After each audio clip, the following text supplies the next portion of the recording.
Get ready for the nerd out. Better put specs on. Better break necks on. I cut handsome checks for my expansion sets. They call me. I can feel your anger. It gives you focus. What's going on, comic fam? It's your boy, the Bearded Comic Bro, and welcome back to the Marvel Cinematic Universe ranking show. This is episode 4. So, we are looking at the top 5 movies in the MCU according to me. So, if you have not watched the other videos, go back and watch the other ones because no one cares about this video. Everyone knows what my top 5 are going to be. Go back, watch the ones that are my bottom 6, the hot takes, if you will, the ones that people say, you're a moron for thinking this and ranking them this way. But maybe you're going to be hopping on and saying, you're a moron for not putting these movies in the top 5. So, make sure you guys comment, click like, subscribe, leave comments. Let me know what are your top 5 favorite MCU movies. Let me know what you guys think. Is your top 5 close to mine? What would you guys replace? What would you change? What's your order? I want to know. Leave them in the comments. Let's talk. But let's look at number 5 on my list of favorite MCU movies. Number 5 is Captain America: Civil War. I remember going into this super excited. I know I said in one of those episodes, like, I tried to learn to taper my expectations for event movies. But come on, this is Civil War, right? And wow, do they do a good job. I read Civil War, the graphic novel, after seeing the movie, and I appreciated what they did. I think sometimes we can get so caught up as comic fans to say, oh, this doesn't match what the graphic novel was.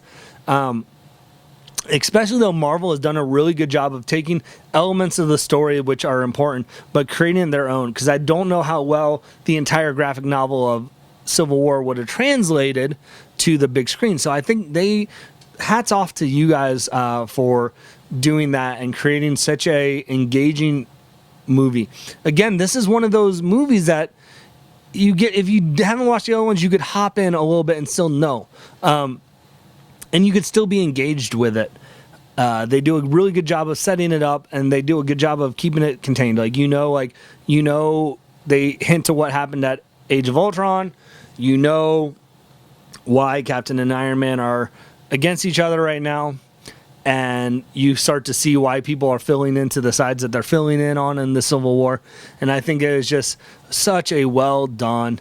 And I mean, easily one of my favorite moments in the MCU is that scene at the airport. It is such a well done fight scene between your favorite heroes. And I think that's what's so cool because it does something that you'll want as a kid, like, who would win in a fight between, right? Like, we always do this with heroes. It's usually a lot of like DC versus Marvel, like who would win. But when you take a Marvel character and like, who would win in this hero fight? And I think we got to see what every nerd talks about is like, who would win in this battle.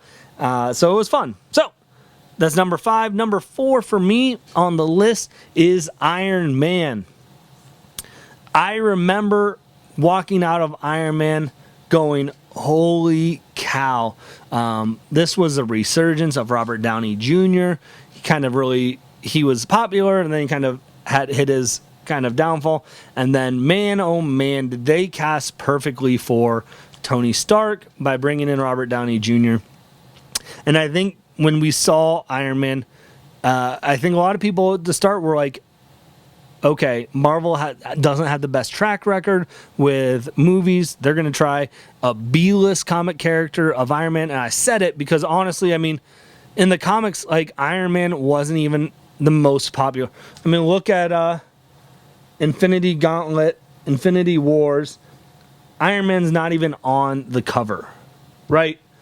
So it just shows you where he was at kind of in the rankings of comics, that they're able to take this character and bring it to life. And I think when they did that, I think people said, oh, okay, Marvel is not messing around, and they're here to play. And man, oh man, I think it got me right when that opening, that kind of opening sequence, when they're riding in the Humvee, and Tony Stark's interaction with the soldier back there, like in the car, like I'm like, yep, I'm invested in this character. I like what he's doing, and I thought it was such a well done. So Iron Man number 4. Iron Man number 4. I hope we get an Iron Man 4, but I don't know, not really. But Iron Man is number 4 on my list. So, what my top 3 have to be. So what's the order? What am I going to say? Number 3 is Avengers. That's it. Just the Avengers. Because they're all going to start with Avengers. But Avengers, number 3 for me. I remember this is the first time, like, blown away in the New York scene where that battle still mesmerizing me when I rewatch it. I remember watching it on the big screen going, wow. Great coming together of Thor, Iron Man, Hulk, Captain America, right? Hawkeye, Black Widow, all, everyone that you want. And I was just, they did it. This is where they had a plan, that Marvel did it right of kind of introducing us to the characters. So we had the backstory, so when the Avengers hit, we were there, we could get right into the story, and it jumps right into it from the get-go with Loki, stealing the Tesseract, all the stuff. Like, Loki is a great villain. I haven't even talked about that. Like, that's Thor and Thor Dark World. The only redeeming value of those movies was Loki for me. And then and Loki then got to shine in an actual good movie, in my opinion, with the Avengers. And so, number 3, the Avengers. So, number 2 on the list is Avengers Endgame. Now, it might be a little high up on the list for some people. I know there are people that did not like Endgame.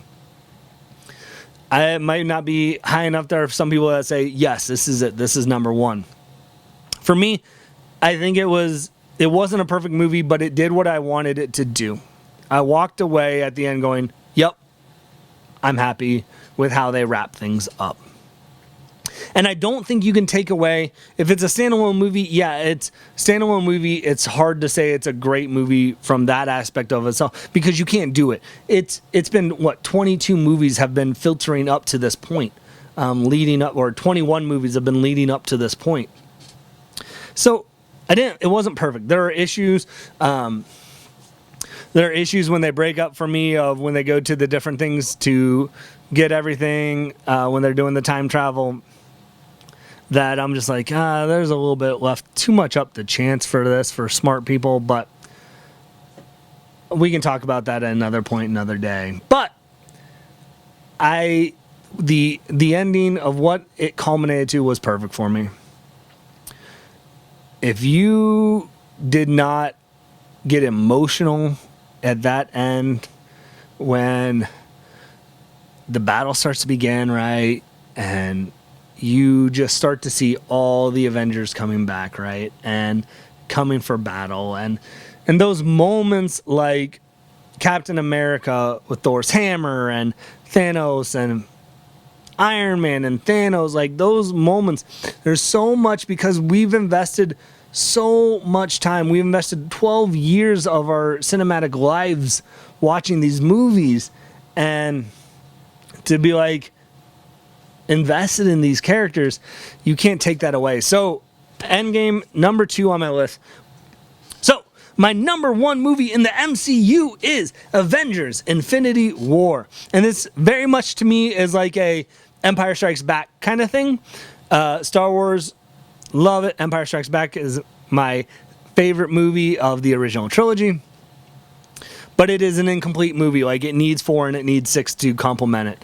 Infinity War is an incomplete movie. It needs the other movies to complement it. It needs Endgame. It needs those two to bring it. It feels like you're like, we're leaving like, okay, I need more. Like, it felt incomplete. However, watching this from the get-go, right, when Thanos, you see Thanos fighting on the ship with Thor and Hulk, like, to then all the battles of the Avengers with Thanos, to then the battle then on Wakanda. It is a massive non-stop. I feel like in Endgame, they needed the Endgame, they needed that 25, 30 minute kind of slow build to get to where we were at. And it needed that, but because of that, it left me like, okay, get to it. Avengers Infinity War was non-stop from the get-go, like, boom, boom. You're like, like, holy buckets, I'm there.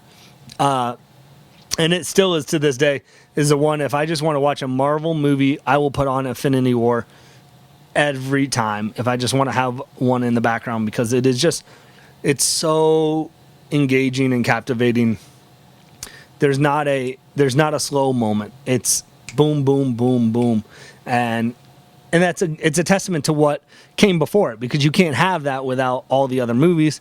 And there's that sense of tension of like, oh my goodness, there's actual real trouble with Thanos. Like, even though you know stuff's going to happen in Endgame, you feel it still in Infinity War. So that's my list, gang. If you've made it this far, thank you guys for hanging out. Thank you guys for tuning in. Let me know, like I said in the comments, what are your top 5? What movies made my top 5 that wouldn't make yours? What's your top 5 list? I want to know. Let's have big nerd arguments in the comments. So, as always, I hope you can find some time to curl up, grab a book, and nerd out. Peace.